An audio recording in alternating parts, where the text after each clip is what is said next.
Fontanga fu el autostala ia le mai atu vaenga le ia fona foi le autostala male mal vaenga fa fa ai la le ai le autostala auto ia le autostala male nei sa male fa sala no fio mala faita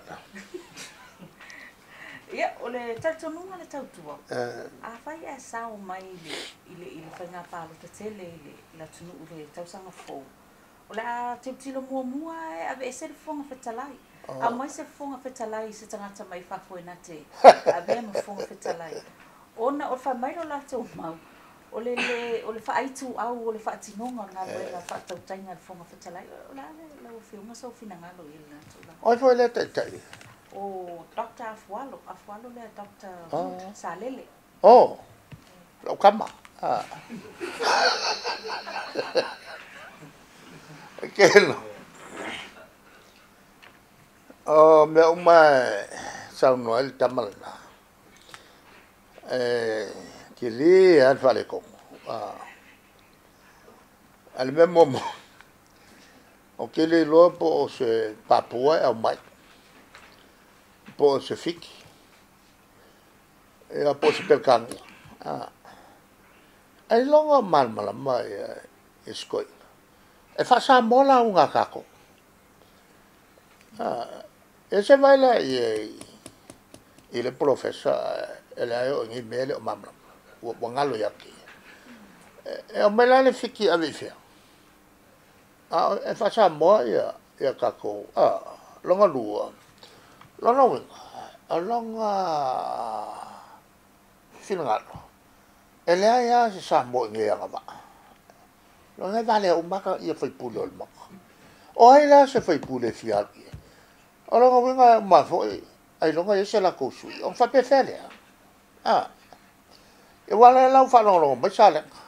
Qua che le fa le con il kosui. Ia. Ole tulangal na.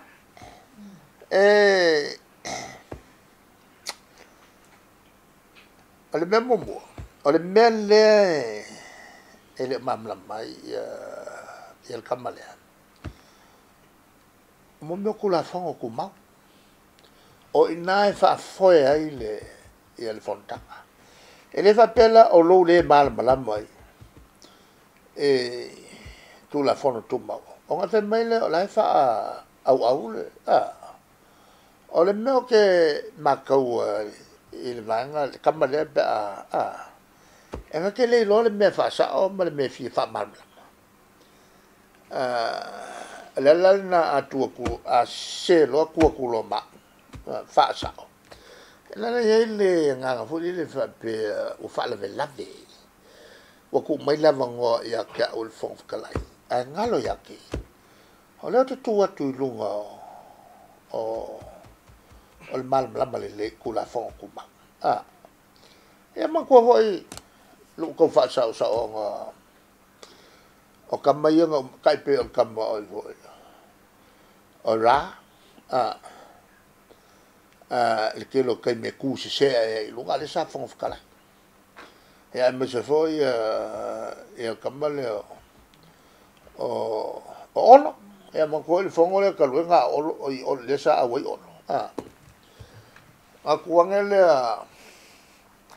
il tulafono le o mano utalai a kuangele kalango il kulafono a kalango il lafo e la fo le nga fatu ma upu le fa ile lafo le nga fa fe ngo ku ma fa sa e lo kalango sa lafo o le kalango kulafo o le mela na le tup o le kelo il pon sa ma le mal malama l'application o la fono fe la flafoina ale fe mai e fa au le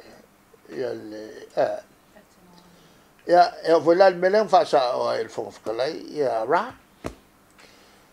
ole e fa aku mai la ka fong o laule la kulipok ala kua e mga e failang kau kala ai le i se longa e umanga laule lipo o fa faila lang kau kala le walan tua e lunga finga ul fong kalai fa sa se umanga on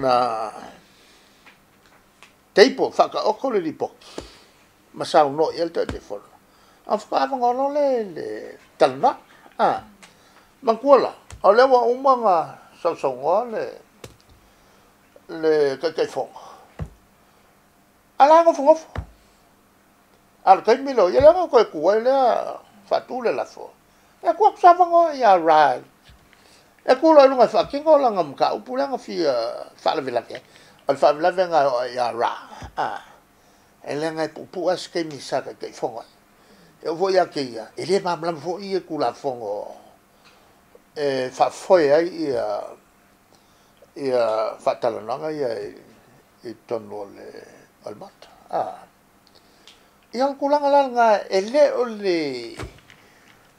le tulanga le fa o fong ftalai le tulanga alai lo el fong ftalai ia tula fono el mato o le va fong ftalai ma mai foi la se kan ka mai fafo e le fa pe me fa sa ngai le wa nga se se ale ku ma ko ko foi le on point of order le ma ka o fiol me fi fa sa le tulanga poia la le professor la langi au mai e fons kala I ele mfenka fia ya o ma minsta ma ko fai pule mal mai kula fongo o fela flofoi e ma ko kwa kaufi wala sele e vo isi me ko vo le lilo on kala ngomai wale kalango mai il mka upule e kalango awa kalango mai le si mka upule la soai e o ko fole fa sa ele yo ka ko il menga menga ile mamla mai tangat aya fa te o sa o me ku la mai le la se la vola na mato yo fa si le van mak ma ke mamla le me ya ma ko kala mamla mai tu la fon ele o le pasela o el fonftelai ngo foi ma kirkilo i foi ake o ia le mafuai le fale